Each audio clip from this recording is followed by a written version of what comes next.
Good afternoon, everyone.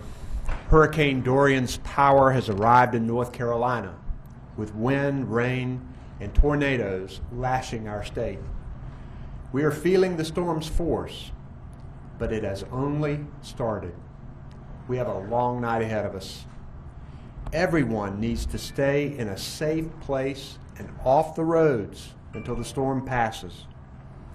Earlier today, our southeastern coastal counties started to experience the storm's impact with destructive tornadoes, heavy rains, damaging winds, and power outages. Parts of New Hanover County near Wilmington have seen 9 inches of rain already in a short period of time. This has contributed to at least 14 road closures in that area due to flooding and downed trees. Conditions will continue to worsen today and throughout the night. Tornadoes have touched down today in areas including Brunswick, Lenoir, Wayne, and Craven counties, and of course at Emerald Isle. Please stay tuned to your local media for tornado warnings and watches. The risk for dangerous flash flooding continues, and major river flooding is forecast along the northeast Cape Fear River near Burgaw. If your area is feeling the impacts of Dorian, stay home and safe. Don't drive through standing or moving water. If the road is covered with water, turn around. Don't risk your life or the lives of first responders. I've now activated 527 North Carolina National Guard soldiers, and we have begun receiving additional aircraft and swift water rescue teams from other states. Many communities are enforcing curfews tonight. Please listen to your local officials for specifics. We have 68 shelters up and running across the state with more than 2,200 occupants at this time. More will open as needed arise. More will open as the need arises. I visited a state shelter in Durham today where some families had evacuated to escape the storm. There's so many dedicated workers and volunteers from many agencies that are working together, and we are grateful for their help. Food and water supplies are available and ready to be distributed when needed. For shelter, food, or non-emergency information assistance, dial 211. For people hard of hearing, please dial 888-892-1162 to reach someone to assist you. To help safely wait out this storm, I ask you to remember these tips. Of course, don't drive over roads covered with water. Turn around at barriers. Stay indoors and away from windows, and close your storm shutters if you have them. Never use a generator indoors. Deadly levels of carbon monoxide can build up quickly. Stay alert and informed, and use a radio or another device for weather warnings.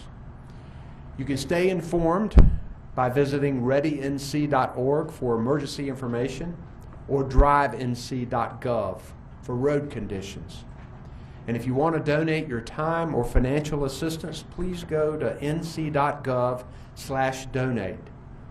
And as always, we're grateful to our utilities, Duke Energy, Dominion, Electricities, and the co-ops for their hard work in getting people's power back on. Our teams at the State Emergency Operations Center and those staged here today will help where they are needed most.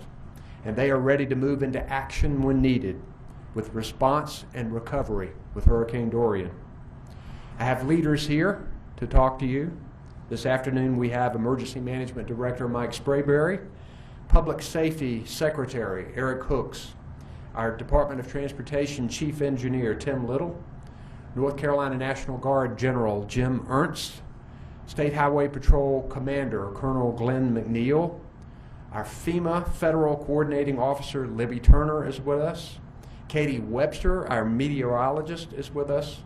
Also, Commander Matt Moyer of the United States Coast Guard is on stage today, and Lee Williamson is providing our signing for the hearing impaired. We'll ask questions at the end, but first I'm going to ask Mike Sprayberry to give us a report. Mike? Thank you, Governor. The State Emergency Operations Center remains activated at a level 1 for Hurricane Dorian response operations. Hurricane Dorian's impacts include heavy precipitation and winds, as well as a high storm surge along the coast, sounds, and rivers. Risk of flash flooding remains high east of I-95 from the South Carolina border to the Virginia border. Therefore, we urge the use of the North Carolina Emergency Management Flood Inundation Mapping and Alert Network, known as FIMAN, to ensure you are aware of potential flooding in your area. You can get there by logging in at fiman.nc.gov. That's fiman.nc.gov.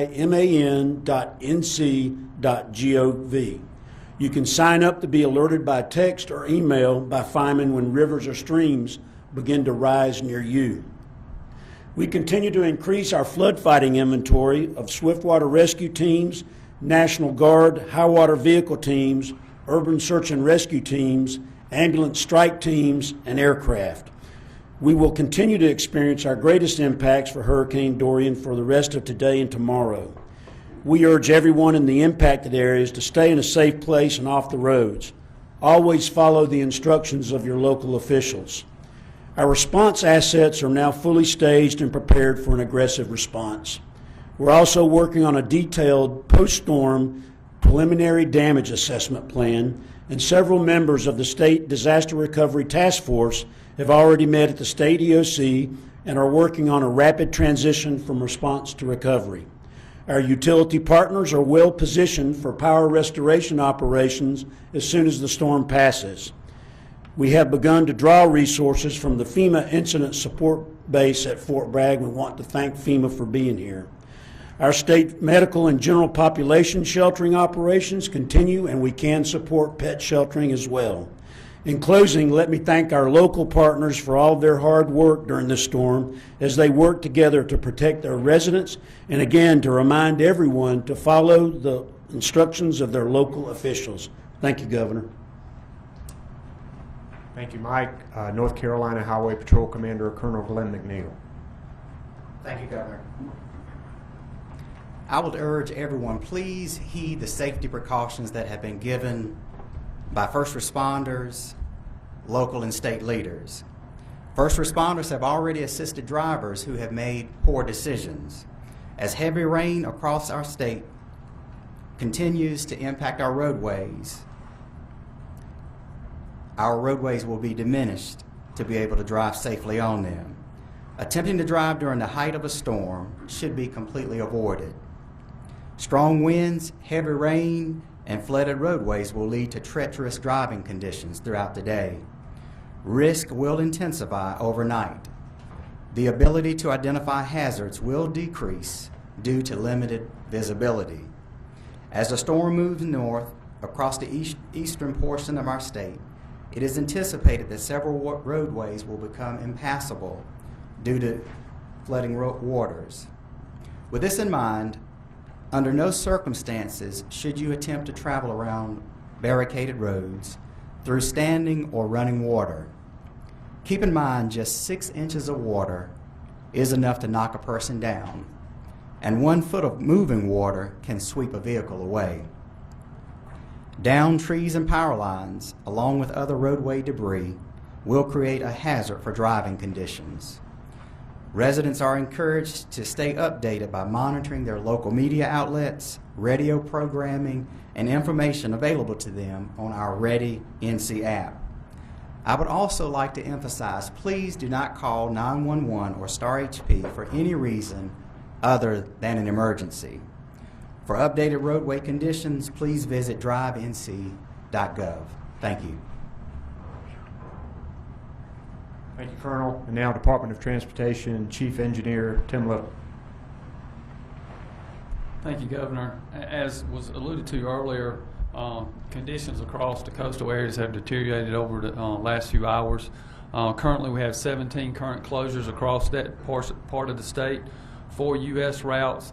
They include US 117 around the Wrightsville Avenue and College Road in New Hanover, and also US 17 in Brunswick County, and 13 various SR routes mainly in New Hanover County. Also, the Harkers Island Drawbridge is closed at this time, as well as the Trent River Drawbridge as well. I can't stress enough how dynamic this situation is. These roads, we're having road closures, as we're probably talking right now, that we're still getting closures in that just haven't been reported yet. As conditions allow, our crews will go out, assess these areas, also, mitigate some of the trees that are in the roadway, and start our plans for repairs. Assessments will include NCDOT personnel, our private engineering firm partners, as well as utilization of drones. Also, just wanted to mention our DMV offices. We have 35 license plate agencies that are closed, and also 19 driver's license offices that are closed at this time. And that concludes my report. Okay, questions for anyone on the stage? Governor, for Mr. Sprayberry, this morning you gave us some numbers, Mr. Sprayberry. I wonder if there's any update to those, the 23 swiftwater rescue, 48, all of that. Does that remain the same at this point? No, it hasn't. And I think that we had, the 23 swiftwater rescue teams actually represented about 53 swiftwater boats. And I think that by the time we get all of them in, we'll have close to 70 boats. We had 16 aircraft this morning. We have 2 more Chinooks coming in from the state of Mississippi, 2 more 60s coming in from the state of Maryland, and 1 more, I shouldn't say 60, I should say Black Hawk, and coming in from Maryland, and 1 more coming in from Indiana. So, 16 to 21 on aircraft. Roger. Thank you. Other questions? Yes, sir. Ed. Governor, if I may, if your forecasters, you said you have meteorologists, have you given any updates? When do you expect the worst tonight? What is the worst that you're expecting? You gave a few numbers this morning. Sure. Anything change in that? I'll let Katie Webster, our meteorologist, address that. Thank you for that question. So conditions across the southeast tonight will continue to deteriorate as we get to the overnight hours, say after sunset. Those conditions will worsen as you move northward across the coast. So say the Morehead City type area and the Outer Banks, those areas will begin to see their worst conditions beginning the early morning hours on Friday before sunrise. And then those hurricane type conditions will move northward as you go into the northern coast. And then finally in all areas we'll see conditions improve pretty rapidly on the backside of Dorian, beginning in the south tomorrow midday or mid-morning, and then through the afternoon in the northernmost coastal areas. So really the worst conditions across the coast are expected overnight tonight into the first part of Friday, and then improving after that. So most people should be out of danger by mid to late morning, maybe? In the northern coast, that could last until the early to mid-afternoon tomorrow. And certainly we could see some increased winds on the backside of Dorian, as we've seen in other storms as well, especially along the Outer Banks and areas like that. But certainly as we go into tomorrow evening, conditions will really be improving. Thank you. But we've got to remember that even when the sun is shining, rivers rise and flooding can continue to occur. So people have to continue to listen to forecasts and go to the Feynman site that Director Sprayberry mentioned to determine whether there is a potential for riverine flooding in your area. Yes. Can you get the mic? Can you get the mic? Oh. Okay. We'll get you first. For people who are not in that evacuation zone, maybe they think that they are not in any danger. Can you give a message for those people who are more inland on how quickly conditions can change? Sure. Flash flooding can occur in many places throughout central North Carolina. Some of the central North Carolina is going to get some tropical force winds that can knock down trees, that can make power go out. So we recommend that people stay indoors tonight in these affected areas. Watch your weather forecast, and if you're going to get some tropical storm winds in your area, it's best to stay home and off the roads. Listen for tornado watches and warnings, because that certainly can happen in inland areas along with flash flooding. People need to be careful tonight, and we'd rather them stay home and hunker down. Right here. Yes, sir. Tommy Goldsmith from North Carolina Health News. George Sprayberry, have you had communication from adult care homes or nursing homes about evacuation? Yes, sir. We actually have a licensed care facility representative sitting here in our state EOC with us. And most of the licensed care facilities felt like that their facilities were hardened enough to be able to withstand the event with backup power, although there have been several that have moved. And so that gets coordinated not only with them, but here at the state EOC.